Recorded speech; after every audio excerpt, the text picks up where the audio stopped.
मद्दाहों के नाम अहम पैगाम। हरीम शाह की नई वीडियो सामने आ गई। पाकिस्तान की मारूफ टिकटॉक स्टार हरीम शाह ने वीडियो पैगाम में अपने मद्दाहों को धोखेबाजों से किनारा कशी इख्तियार करने का मशवरा दे डाला।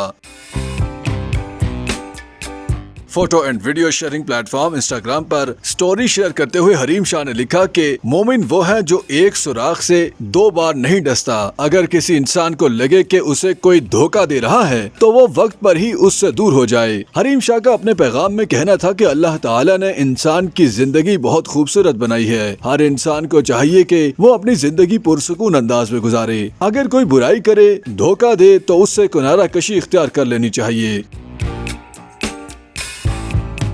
मारूफ टिकटॉकर हरीम शाह का कहना था कि आज तक अपनी जिंदगी का हर फैसला खुद किया है, किसी को अपने ऊपर मुसल्लत होने नहीं दिया। मैं अल्लाह के सिवा किसी से नहीं डरती और किसी ऐसे इंसान के साथ समझौता नहीं कर सकती जिसने मुझे धोखा दिया हो। उन्होंने दुआ की अपील करते हुए मजीद कहा कि मैं अकेली हूँ, मुझे किसी की जरूरत नहीं। मैं धोखेबाजों पर लानत भेजती हूँ, मुझे अपनी दुआओं में याद रखें।